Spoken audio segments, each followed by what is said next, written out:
ఉన్న బంగారాన్ని విడిపించి ఆ రోజు ఆన్లైన్ రేటుకే మేము కొంటాం. Sharma gold company. నమస్కారం, నేను మీ జాహ్నవి. మనతో ఉన్నారు ప్రముఖ జ్యోతిష వాస్తు పండితులు, ప్రముఖ ఆధ్యాత్మికవేత్త, లలిత ఉపాసకులు బ్రహ్మశ్రీ నానాజీ పట్నాయక్ గురువు గారు. సూక్ష్మంలో మోక్షం ఈ ప్రత్యేక కార్యక్రమం ద్వారా మనకున్నటువంటి ప్రతి సమస్యని చక్కగా నివృత్తి చేస్తూనే ప్రతి నెల వచ్చే ప్రత్యేకమైన తిథులకు సంబంధించి ఆ విశేషాలు మనకి వివరంగా వివరిస్తూ ఉంటారు కదా. మరి రేపు పౌర్ణమి ఉంది కదా, పౌర్ణమి విశిష్టత ఏమిటి గురువు గారి మాటల్లో డీటెయిల్గా తెలుసుకుందాం. నమస్కారం గురువుగారు. శ్రీమాత్రే నమః. అయితే గురువుగారు, రేపు జ్యేష్ఠ మాసంలో వచ్చే పౌర్ణమి కదా, మరి ఈ పౌర్ణమి విశిష్టత ఏమిటి? ఈ పౌర్ణమి ఏమంటారు? ఆ రోజు అందరం కూడా ఆచరించవలసిన విధి విధానాలు ఏమిటి? ఇది రెండు రకాలుగా ఉంటుంది. ఒకటి సామాన్య ప్రజలు చేసుకోవాల్సినటువంటిది, రెండవది రైతులకి. ముఖ్యంగా ఏరువాక పౌర్ణమి అంటారు రైతులకి. అంటే నాగలి ఎడ్లకి పొలానికి పూజ చేస్తారు. అంటే ముఖ్యంగా నాగలికి పూజ చేస్తారు. ఈ రోజు నుంచి మరలా వీళ్ళు ఈ యొక్క విత్తనాలు వేయడం కానివ్వండి, ఈ పంటలకు సంబంధించినవి ప్రారంభిస్తారు. ఎందుకు ఈ రోజు నుంచి ఎందుకు ప్రారంభించాలి అంటే, ఎప్పుడు కూడా పౌర్ణమి చంద్రుడికి ఉండేటువంటి బలం అటువంటిది. చంద్రుడి యొక్క కిరణాల చేత ఔషధములు ఇదవుతూ ఉంటాయని చెప్తూ ఉంటారు. అదేవిధంగా మనం ఏదైనా ఒక ముహూర్తం పెట్టుకునేటప్పుడు కూడా చాలామంది నన్ను అడుగుతూ ఉంటారు, ఏమంటే ఏదైనా మంచి ముహూర్తం అంటే చంద్రుడు బాగున్న రోజు చేసుకోండి అని చెప్తూ ఉంటాను. అంటే రోహిణి నక్షత్రంలో చంద్రుడు ఉన్నప్పుడు కానీ, లేకపోతే చంద్రస్థితి బాగున్నప్పుడు, అంటే పాపకత్తెరలో లేనప్పుడు శుభకత్తెరలో అంటే శుభగ్రహాలతో కలిసి ఉన్నప్పుడు చంద్రుడు, కొన్ని నక్షత్రాలు కూడా చెప్పబడ్డాయి శాస్త్రంలో. ఆ నక్షత్రాల్లో కనుక విత్తనాలు వేసినా, లేకపోతే దానికి సంబంధించిన ఏదైనా ఇప్పుడు మనకి మొక్కలు నాటినా కూడా చక్కగా ఫలకృతం అవుతాయి. ఆ రకంగా అందులో ముఖ్యంగా చాలామంది ఈ మధ్య కూడా నాకు డ్రాగన్ ఫ్రూట్కి సంబంధించినట్టు ఎవరైనా ఏ టైంలో వేయాలంటే మనకి రోహిణి నక్షత్రంలో వేయండి అంటే వాళ్ళకి బాగా పంట రావడం కూడా జరిగింది. ఓకే, డ్రాగన్ ఫ్రూట్ చూసా.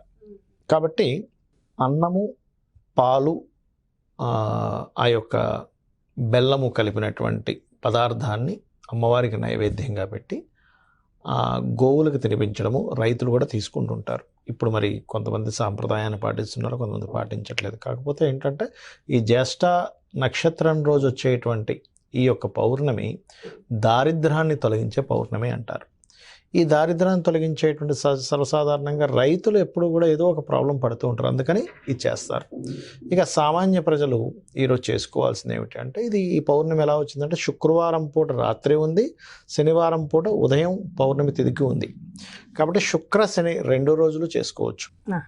ఎవరికైతే బాగా దారిద్రంగా ఉందండి, మానసికంగా బాగా స్ట్రెస్లో ఉంటున్నాను, ఎప్పుడు ఏదో ఒక మానసిక ఆందోళనతో నేను బాధపడుతున్నాను అనుకునేటువంటి వారికి పౌర్ణమి బ్రహ్మాండంగా పనిచేస్తుంది. ఇవాళ రేపు మనకు తెలియదు ఏముందాం, అప్పులు అవుతూ ఉంటాయి, ఫైనాన్స్ వచ్చిన డబ్బులు సరిపోవు, ఏదో గొడవలు ఇట్లాంటివి ఎక్కువగా ఉంటాయి సర్వసాధారణంగా.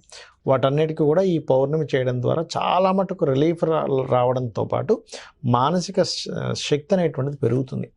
అయితే ఇందులో శుక్రవారం పూట ఏం చేయాలి, శనివారం పూట ఏం చేయాలి అంటే, మీరు చలివిడి నైవేద్యంగా పెట్టి అమ్మవారికి చలివిడి తయారు చేసి ఆ ఒక గిన్నెలో చలివిడి, ఆకు, ఒక్క, అరటిపండు, అదేవిధంగా పానకం కూడా తయారు చేస్తారు. చేసి చంద్రుడికి చూపిస్తూ లలితా సహస్రనామాలు శ్రవణం లేదా పఠనం చేసి, కొంతమందికి అది రాలేదనుకోండి, లలితా సహస్రనామాల్లో శుక్రవారం పూట కనీసం 2 నామాలైనా చేయొచ్చు. అదేమిటి అంటే, ఒకటి మీకు వచ్చు నేను చదవగలను అనుకునే వాళ్ళు లలిత ప్లస్ లక్ష్మీ అష్టోత్తరాలు చదువుకోవాలి శుక్రవారం పూట. దానివల్ల దారిద్ర నాశనము, ధనప్రాప్తి ఉంటుంది, ఫైనాన్షియల్గా గ్రోత్ అనేది దినదినాభివృద్ధిగా వస్తూ ఉంటుంది. అలా చేయలేని వారు కనీసం 2 నామాలైనా చేయొచ్చు. అంటే ఇదంతా ఈ పూజ ఇదంతా చేయలేమండి, కూర్చొని కనీసం ఎక్కడైనా కూర్చొని నేను ఒక 2 నామాలు చదవాలనుకుంటే ఏమిటి అంటే, ఒకటి ఓం ధర్మాధ్యక్ష ధనాధ్యక్ష ధనధాన్య వివర్ధనియే నమః. రెండవది ఓం సంపత్కరీ సమారూఢ సింధుర వ్రజసేవితాయే నమః. ఇచ్చేసుకోవాలి. మరి శనివారం ఏం చేయాలి? శనివారం చేసేటువంటి పూజ విధానం వల్ల 2 రకాల అనుభవాలు ప్రధానంగా మీరు చూస్తారు. ఏమిటది అంటే, కొంతమందికి చూడండి ఏలినాటి శని నడుస్తుంది, లేదా శని మహాదశ నడుస్తుంది, పనులన్నీ ఆగుతున్నాయి, ఒక్కడు కూడా ముందుకు వెళ్ళట్లేదు, అసలు ఏమిట్రా బాబు నా జీవితం అన్నట్టుగా ఉంది అనుకునేటువంటి వారు బెల్లముతో చేసినటువంటి పదార్థాన్ని శుక్రవారం పూట ఏమో చనిమిడితో పాటు పాయసాన్ని కూడా పెట్టచ్చు. పాయసాన్న ప్రియ అంటారు అమ్మవారిని, కాబట్టి పాయసాన్ని నైవేద్యంగా పెట్టచ్చు.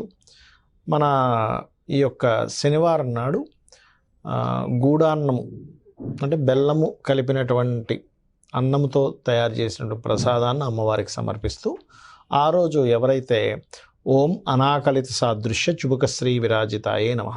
అయితే ఈ శనివారం రోజు చేసేటువంటి రోజు ఎవరికైనా కెరీర్ సంబంధించిన ఇష్యూస్ ఉన్నా కూడా ఇంకో నామం ఉంటుంది. అదేమిటి అంటే ఓం మాణిక్య మకుటాకార జానుద్వయ విరాజితాయే నమః చేసుకోవచ్చు. ఈ 2 నామాలు చేసినట్లయితే ఒకటి కెరియర్ గ్రోత్ ఉంటుంది, రెండవది ఏలినాటి శని, అష్టమి శని, అర్ధాష్టమి శని ప్రభావం కూడా తగ్గుతుంది. అదేవిధంగా రోగాలు ఉంటాయి కొంతమందికి. అలాంటి వారు ఈ శనివారం పూట ఓం సర్వవ్యాధి ప్రశమనై సర్వమృత్యు నివారణి అగ్రగణ్య చింత్యరూప కలికల్మషనాశిని నమః చేసుకోవచ్చు.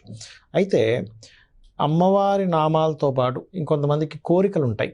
ఏమంటే నాకు ఫలానా కోరిక తీరట్లేదు, కామాక్షి అమ్మవారి అష్టోత్తరాలు, శ్యామల దండకము చదువుకుంటే కూడా బాగుంటుంది. ఇప్పుడు నేను రేపు శుక్రవారం వెళ్తున్నా నేను కామాక్షి అమ్మవారి టెంపుల్. పౌర్ణమి సందర్భంగా వెళ్తున్నాను. అక్కడ విశేషంగా మనకి బుధవారం ఆదివారం చేస్తారు. కంచి కామాక్షి అప్పుడు కూడా వెళ్ళాను. ఇప్పుడు కామాక్షి అమ్మవారి ఆలయానికి వెళ్తున్నా. మీరు అక్కడ గొప్ప విషయం ఏంటంటే అమ్మవారి కళ్ళు కదలడం కనబడుతుంది మీకు అక్కడ కనబడుతుంది. ఒకానొక సమయంలో కింద ఉండేటువంటి ఆ కూర్చునేటువంటిది ఇది అసలు ఎట్లా ఉందని చెప్పని అప్పట్లో ఉండేటువంటి ఎవరైతే ఉంటారో కదిపినప్పుడు సడన్గా ఉన్నటువంటి మొత్తం దాన్ని ఏమంటారు వాతావరణం మొత్తం ఒక్కసారిగా మేఘామృతం అయిపోయి నల్లటి మబ్బు పట్టేసి వర్షంలాగా కురిసే సమయం వితిన్ సెకండ్స్లో అయిపోయింది. జస్ట్ అది కదుపుతాను, మళ్ళీ వెంటనే అమ్మ ఇదేంటి ఇలా అయిందని మళ్ళీ సెట్ చేశారు వాళ్ళు. కిందనేమీ ఉండదు, గాల్లో ఉంటుందమ్మా ఆ విగ్రహం. అది అంత గొప్పది. అక్కడ మీకు చందన సేవ జరుగుతుంది. అక్కడికి వెళ్ళిన వాళ్ళకి ఆ ఫలితం కూడా అలాగే ఉంటుంది కదా గురుగారు. నమ్మకంతో వెళ్ళాలి, అమ్మవారి దగ్గరికి వెళ్తున్నాము అనేటువంటి దాంతో. పౌర్ణమి రోజు అయితే అక్కడ తిరుగుతుందట అమ్మవారు, తిరిగి ఎవరికైనా ఏదైనా కావాలా అన్నట్టుగా ఎవరిని కరుణిద్దాం అని చెప్పి చూస్తుంటుందట అమ్మవారు అంటుంటే. సో వెళ్ళిన వాళ్ళకి ప్రత్యక్షంగా అమ్మవారి బ్లెస్సింగ్స్ ఉంటాయి. మీరు చెప్తుంటే కూడా అలాగా కనిపిస్తున్నారు అమ్మవారు. అండ్ ఖచ్చితంగా పౌర్ణమి రోజు పౌర్ణమి చంద్రుడి ముందు మనం ఇవన్నీ చేసుకున్నట్లయితే లలిత చదువుకోవడము, కామాక్షి లేదా ముఖ్యంగా ఏంటంటే లక్ష్మీ అష్టోత్తరం శుక్రవారం పూట చదువుకోవడం చేసినట్లయితే ఖచ్చితంగా దారిద్ర్య నాశనం జరుగుతుంది, గుర్తింపు అనేటువంటిది పెరుగుతుంది. చాలా చాలా వివరంగా వివరించారు. థ్యాంక్ యూ సో మచ్ గురువు గారు. నమస్కారం. శ్రీమాత్రే నమః. చూసారు కదండి, మరి ఇది ఏరువాక పౌర్ణిమ. ఈ పౌర్ణిమ యొక్క విశిష్టత, ఆ రోజు ముఖ్యంగా దరిద్రంతో బాధపడే వాళ్ళు, అంటే అప్పుల బాధతో ఇబ్బంది పడే వాళ్ళకి ఖచ్చితమైన రోజు ఈ మహా పౌర్ణిమ, ఏరువాక పౌర్ణిమ. మరి ఈ పౌర్ణిమ రోజు మనకున్నటువంటి సకల కష్టాలు తొలగి అష్టైశ్వర్యాలు సిద్ధించాలంటే ఖచ్చితంగా ఒక 40 నిమిషాలు ముఖ్యంగా జపించవలసిన మంత్రాన్ని గురువుగారు చెప్పారు కదా. మరి ఆ మంత్రాన్ని మనస్ఫూర్తిగా అమ్మ పాదాల యందు మన తల వంచి బాధతో ఆ అమ్మని వేడుకుంటే ఖచ్చితంగా కోరికలన్నీ కూడా సిద్ధిస్తాయి. మరో ప్రత్యేకమైన కార్యక్రమంతో మళ్ళీ మీ ముందుకు వచ్చేస్తాను. మరి అలాగే మీ యొక్క జాతకానికి సంబంధించి కానీ, లేదంటే మీ ఇంటి వ్యాపార వాస్తుకు సంబంధించి కానీ గురువు గారిని సంప్రదించాలి, అపాయింట్మెంట్ కావాలి అనుకుంటే క్రింద డిస్ప్లే అవుతున్నటువంటి నెంబర్స్కి కాల్ చేసి అపాయింట్మెంట్ తీసుకోండి. నమస్తే.